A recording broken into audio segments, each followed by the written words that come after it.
really good friend of mine, someone I admire tremendously and who's doing amazing work. And I'm excited that they're here joining us this morning. We're coming in a bit early, which is great. It's always good to be on time. So I'm really excited that he has joined us today, and who is also one of our newest Asian Solidarity Collective members. So excited for him to join our crew. His name is Dylan Rodríguez, who is a teacher, writer, and scholarly activist. He was named to the inaugural class of Freedom Scholars in 2020 and recently served as president of the American Studies Association. He has worked as a professor at the University of California, Riverside since 2001 and was the faculty elected chair of the UCR Division of the Academic Senate.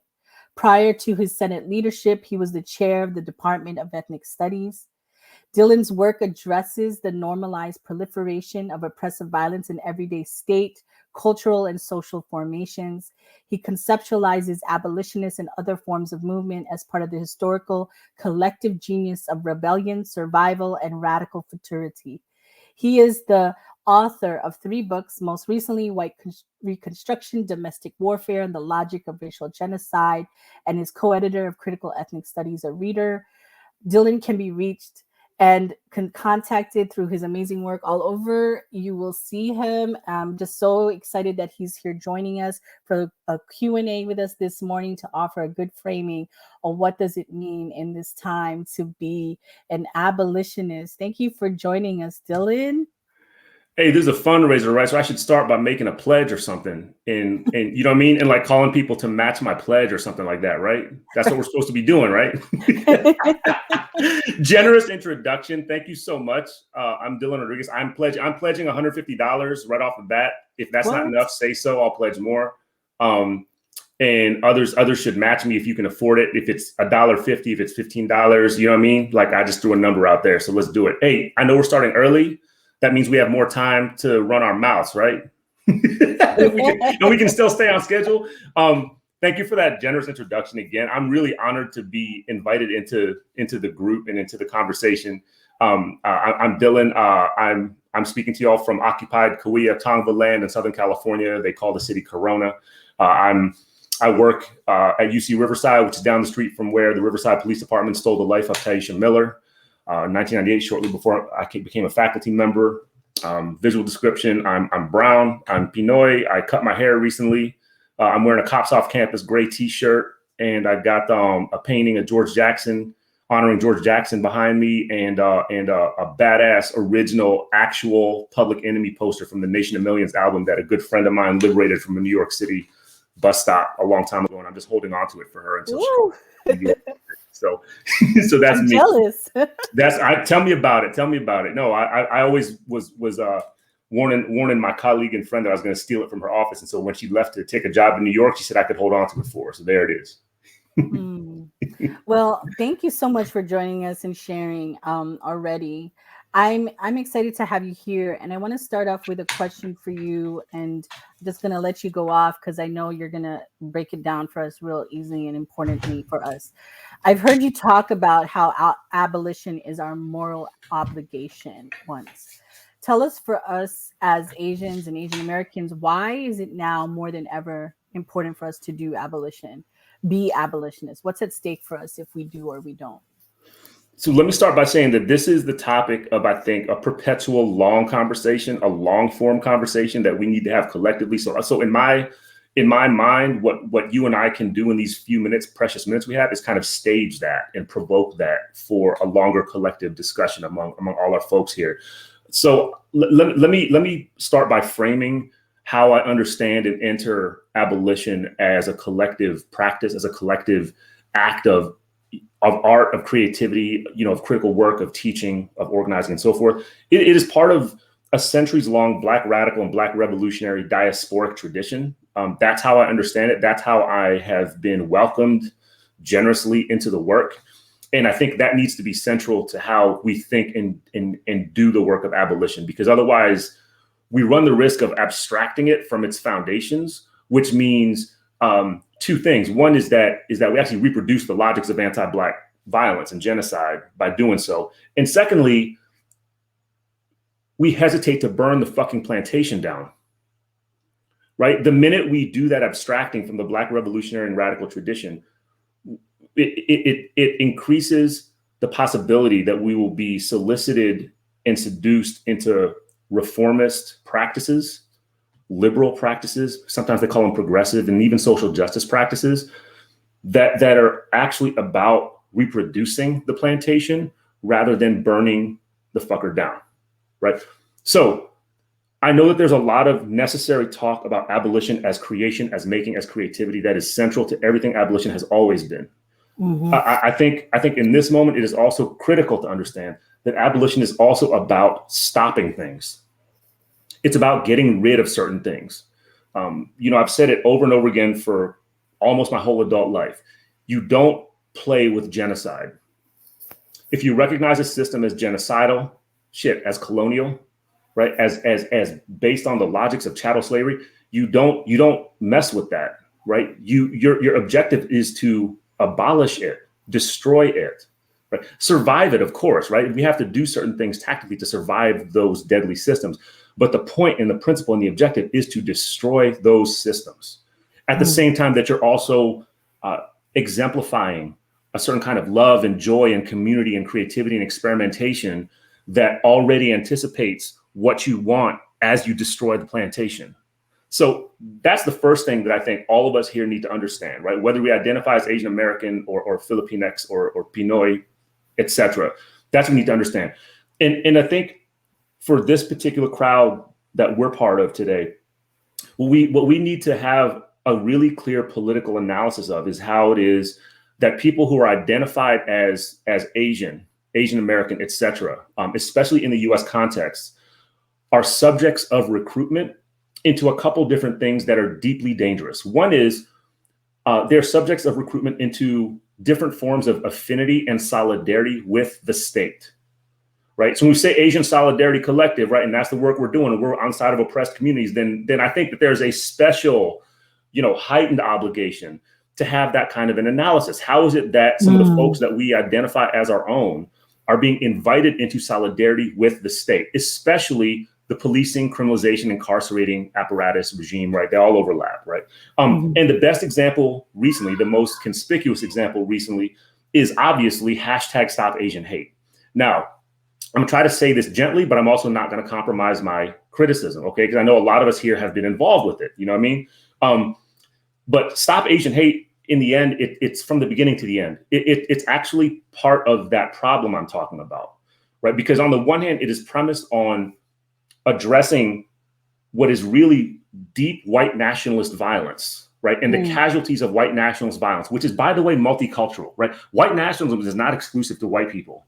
Right. For shit, we see Filipinos, we see Asian Americans, et cetera, that are on the side of white nationalism. So when I say that, I'm not just talking about white folks. I'm principally talking about white folks, but not exclusively. All right. So when we look at the logic of Stop Asian Hate, I'm talking about the mainstream logic. What it is that you see celebrities and pundits talking about in their social media and on CNN and MSNBC and whatnot. What they're talking about is a reliance on the FBI and on the police to, number one, identify so-called hate crimes. Now, anybody who takes even a brief look at the problems with hate crime prosecution, hate crime legislation, you'll see right away that is not a reliable tool to address white nationalist violence. Never has been.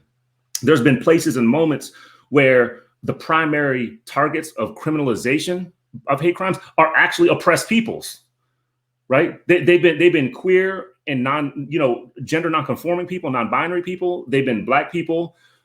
They've been people, of Mexican descent, Chicanx people, and so forth. So on the one hand, there's that, right? On the other hand, what we also saw in the early part of this year were these cherry-picked spectacles of Black perpetrators.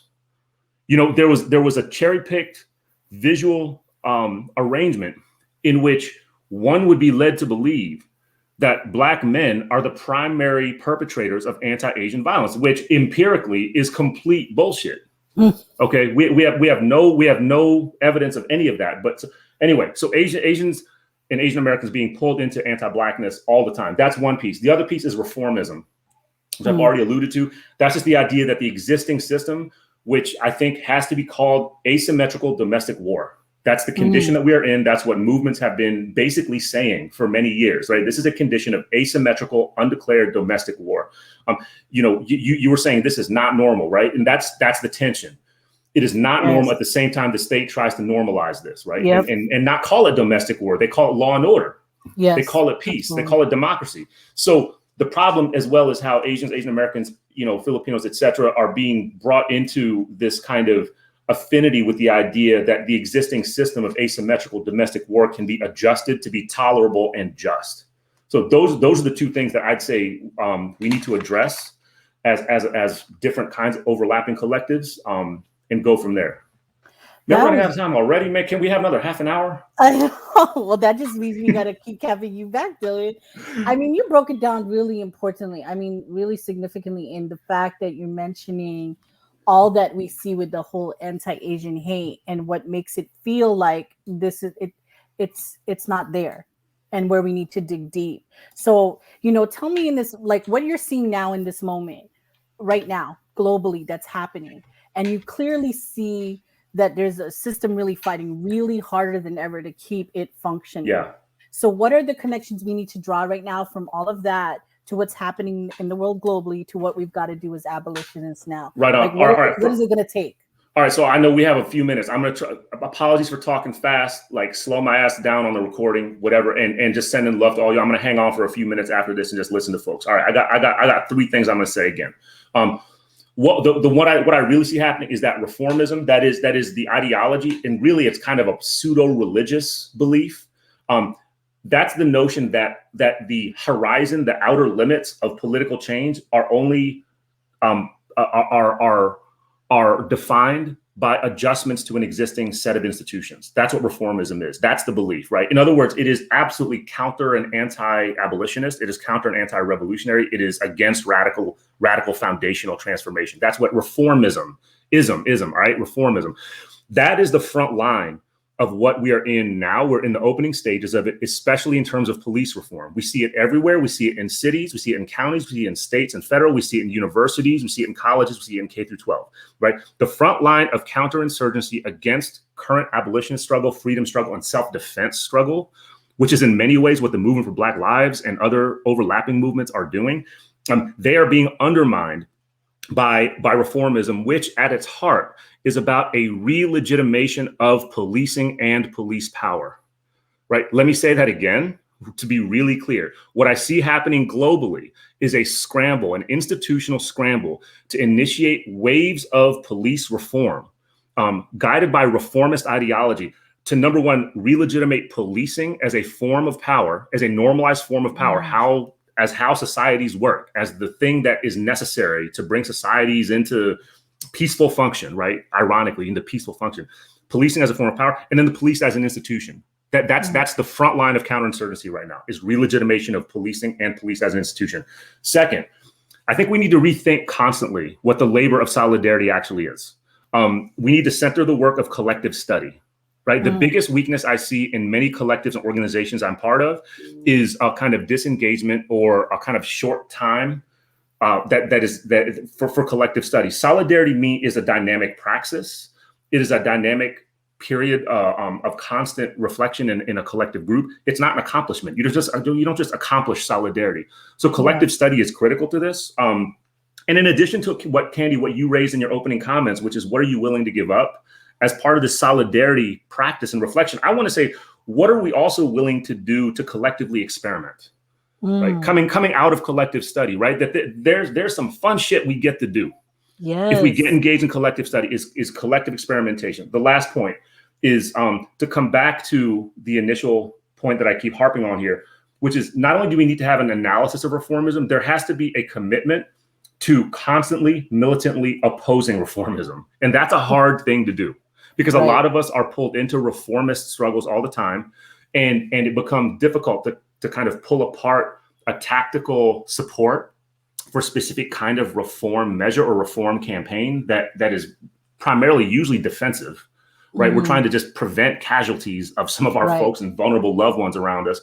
But on the other hand, challenging reformism as a political religion, We need to oppose it's fundamentalism. Reformism is a form really of political fundamentalism. So there has to be militant opposition to that. That's what I think abolitionists have always done, right? Abolitionists have always said, you know, you fuckers that want to say there's an incremental way to end slavery, bullshit. We're abolitionists and we are stopping that. There were abolition people, white abolitionists were saying that incremental bullshit, right? Yes, and it's the Black radical tradition that said, no, we will not tolerate this. And we can go on and on, but that's what I think we need to be centering here as a principle of solidarity. Wow, Dylan, you just gave us a framework to work off of. So I appreciate that. That definitely was fire.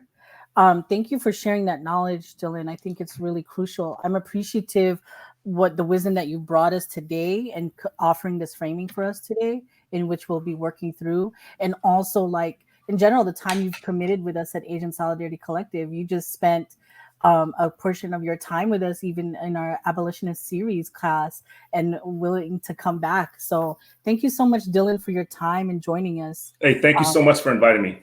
I'll stay. I'm gonna listen to y'all. So this is great. Thank you again. Thank you, Dylan. I'm gonna hand it off back to our host crew over here. Thank you. Yes, just to reiterate, thank you so much, Dylan, for sharing all your knowledge and experience and setting off the energy and vibe for today's event. And thank you, Candy, for the Q&A, such a powerful discussion.